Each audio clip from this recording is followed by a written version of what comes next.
बिस्मिल्लाहिर्रहमानिर्रहीम। अस्सलामु अलैकुम everyone, welcome back on easy learn.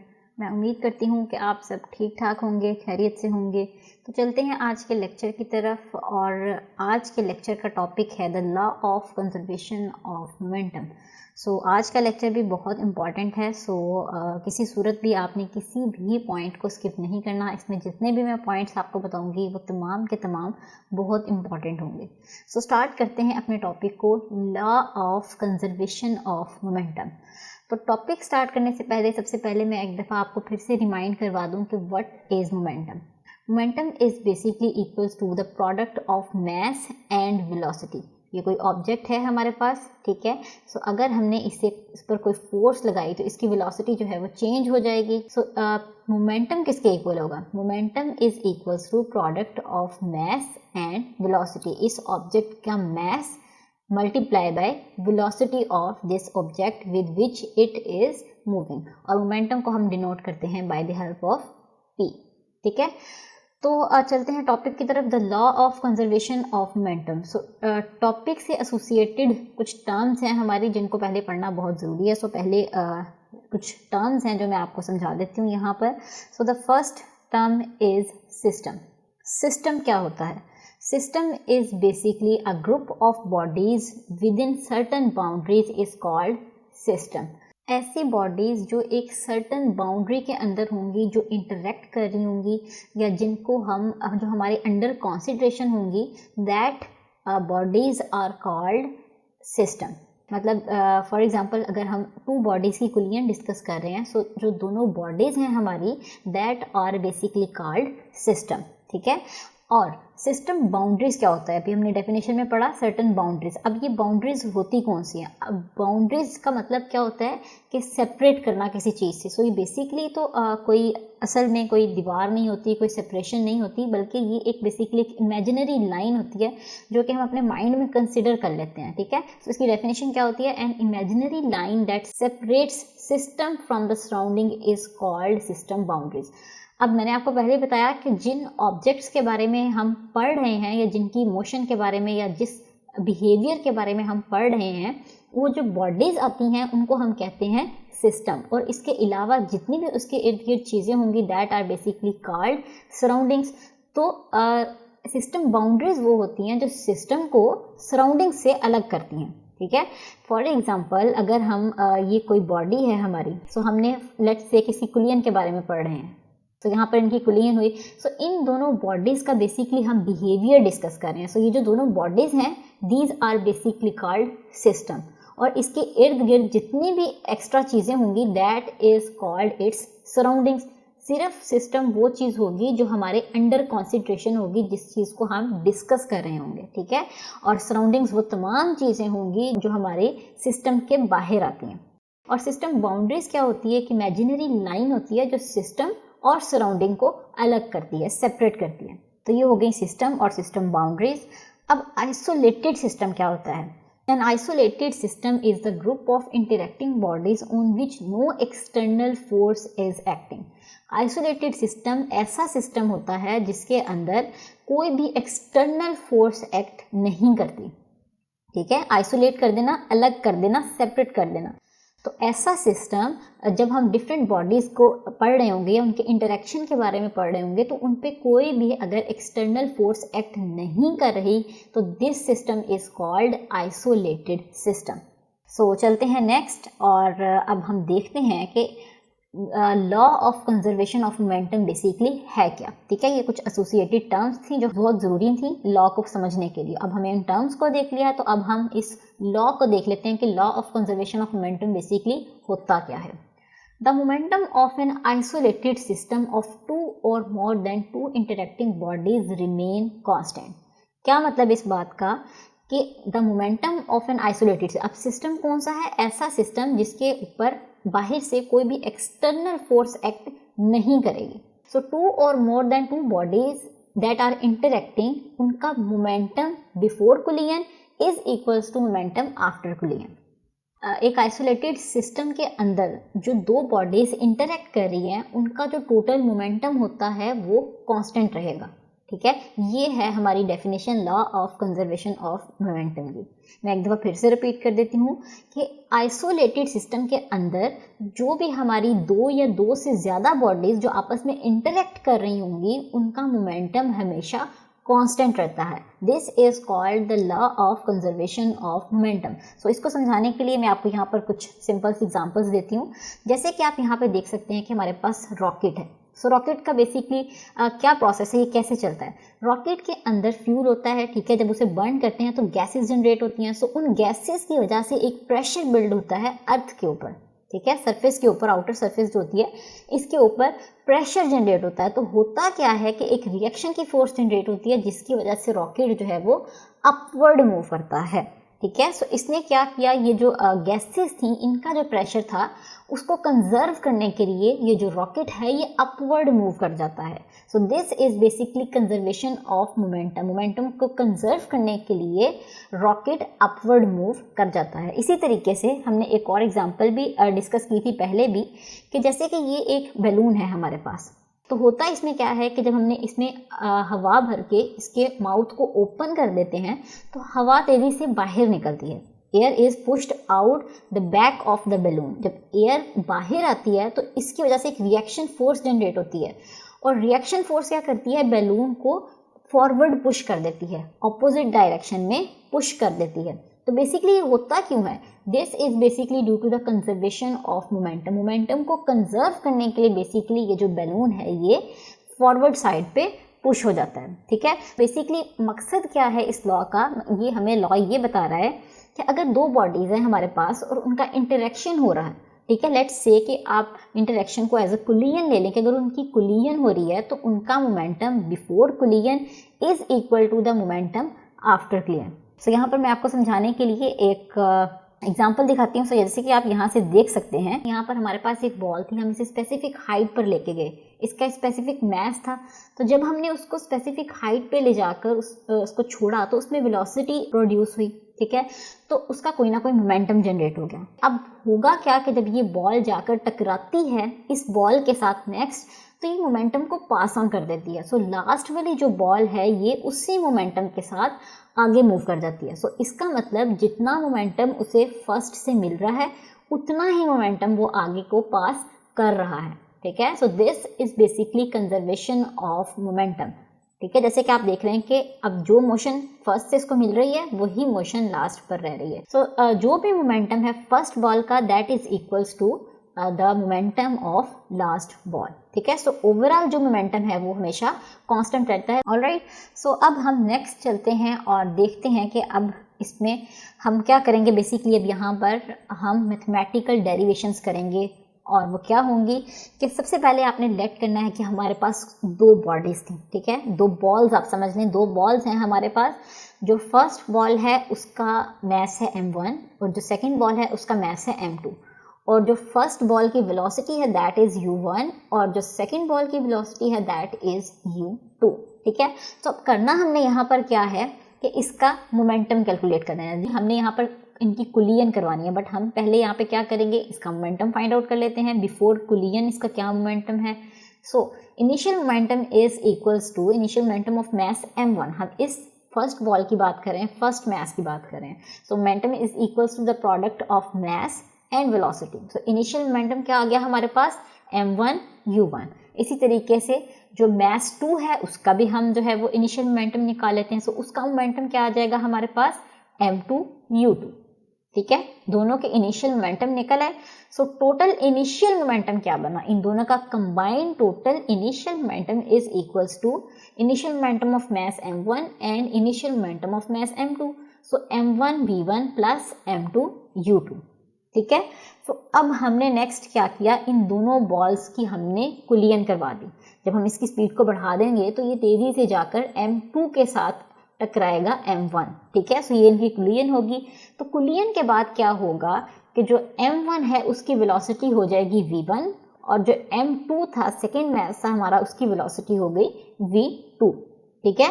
और इससे हुआ ये कि जो जिस मोमेंटम के साथ वो आकर टकराई थी फर्स्ट बॉल सेकंड मास के साथ उसने आगे पास ऑन कर दी, ठीक है। सो अब हम मोमेंटम फाइंड आउट करेंगे आफ्टर कोलिजन।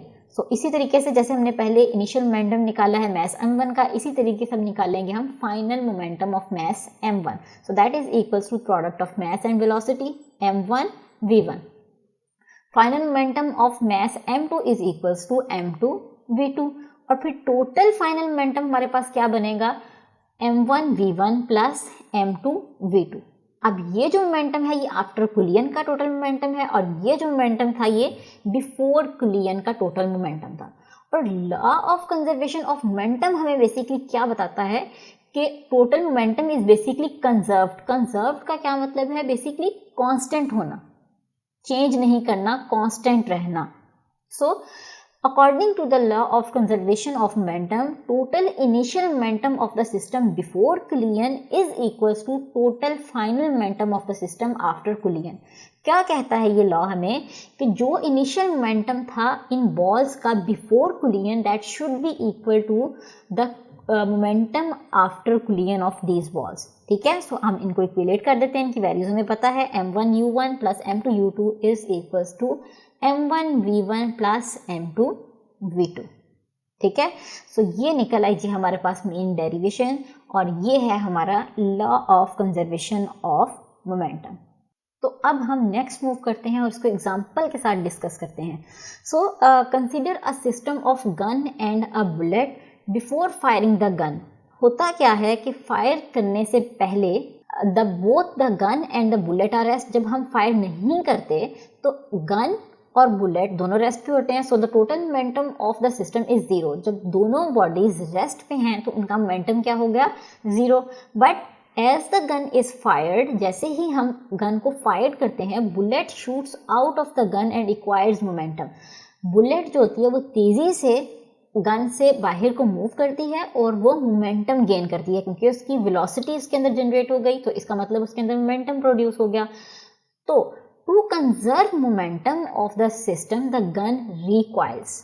अब जब हमने इस गन से, ये गन थी हमारे पास, ठीक है, तो हमने जहां से जब शूट किया बुलेट को, तो होगा क्या, ये स्पीड से मूव करती है, सो इसका कोई ना कोई मोमेंटम जनरेट होगा. ठीक है, सो इस मोमेंटम को कंजर्व करने के लिए जो रिएक्शन फोर्स इस पर जनरेट होगी, उसके रिजल्ट क्या होगा कि ये जो गन है ये बैकवर्ड डायरेक्शन में मूव करेगी. सो आपने देखा भी होगा कि जब भी फायरिंग होती है तो ये बुलेट आगे की तरफ मूव करती है और जो गन होती है ये बैक साइड की तरफ मूव करती है. So this is basically to conserve the momentum. जो मोमेंटम इस बुलेट का था उसे कंजर्व करने के लिए, उसे कांस्टेंट रखने के लिए, उसको इक्विलाइज करने के लिए गन जो है वो बैकवर्ड मूव करती है. सो जो गन बैकवर्ड मूव करती है that is basically called recoiling. ठीक है, सो जब मोमेंटम को कंजर्व करना हो तो बुलेट आगे मूव करती है और उसके मोमेंटम को कंजर्व करने के लिए जो गन है वो रिकॉइल करती है. Clear? So according to the law of conservation of momentum, the total momentum of the gun and the bullet will also be zero after the gun is fired. उसने क्या कहा है यहाँ पर कि law of conservation of momentum हमें basically क्या बताता है कि total momentum of the gun before firing should be equal to the total momentum after firing. ठीक है, तो क्या कह रहा है कि the total momentum of the gun and the bullet will be zero after the gun is fired. तो total momentum, क्योंकि उसने कंजर्व किया, उसको बैलेंस किया इस चीज को, तो टोटल मोमेंटम फायरिंग के बाद भी हमारे पास क्या आ गया, is equals to zero. So अब हम यहाँ पे कुछ डेरिवेशन कर लेते हैं.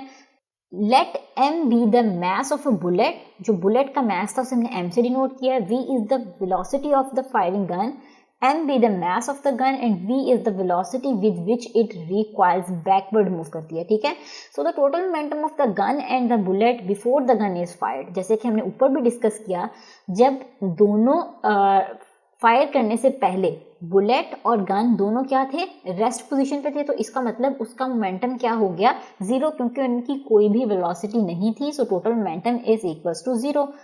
तो total momentum of the gun and the bullet when the gun is fired. अब जब फायर किया तो टोटल मोमेंटम क्या हो जाएगा, गन का मोमेंटम प्लस बुलेट का मोमेंटम. सो गन का मोमेंटम क्या था, mv, क्योंकि इसका मास था m और इसकी वेलोसिटी थी v.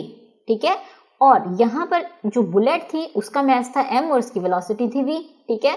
सो यहाँ से इन दोनों के मोमेंटम को हमने आपस में कर दिया sum, because this is the total momentum of the gun and the bullet after the gun is fired. Clear?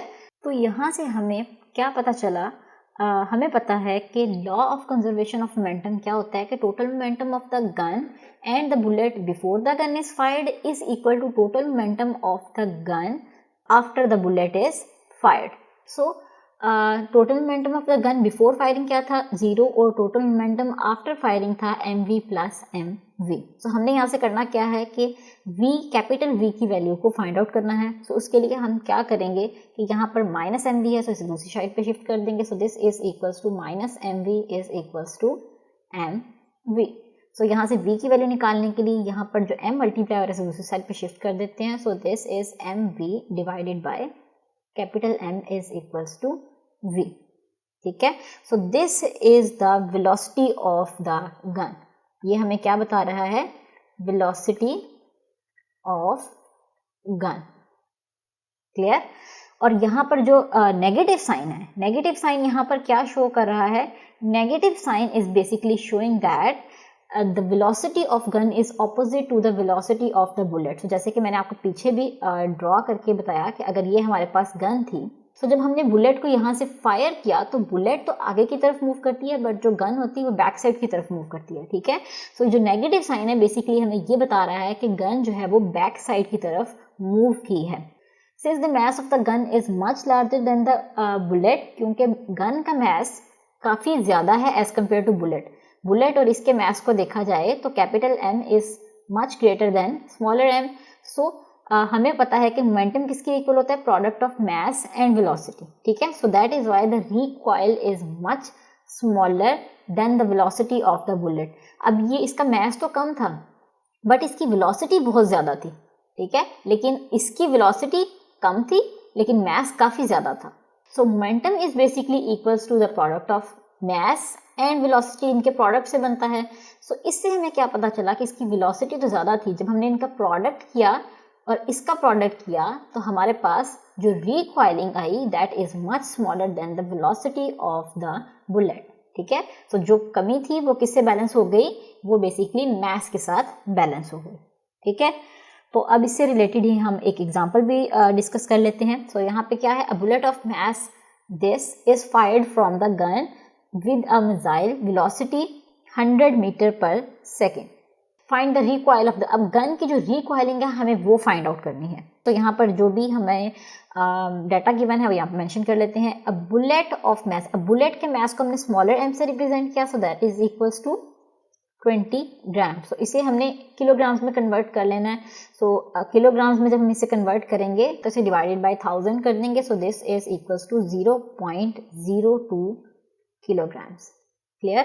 The velocity, अब ये वेलोसिटी किसकी है, बुलेट की। सो इसे भी हम किससे रिप्रेजेंट करेंगे, स्मॉलर v के साथ। So this is equals to 100 metre per second.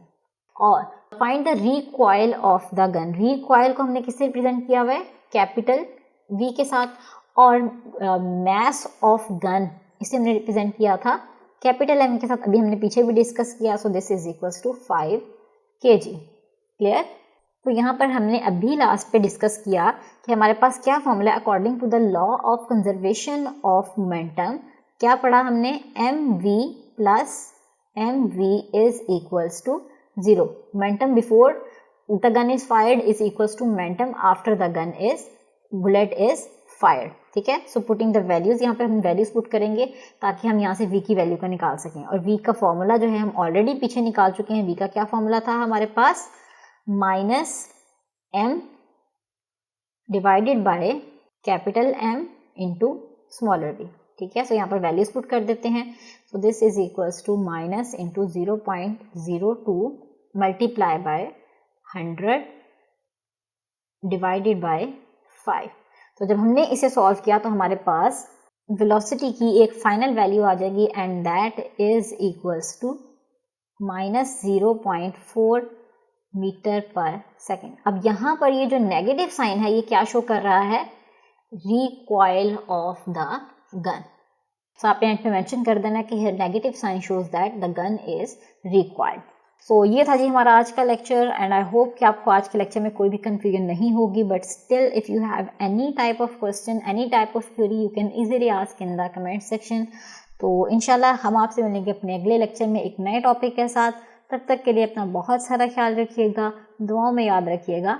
अल्लाह हाफिज़।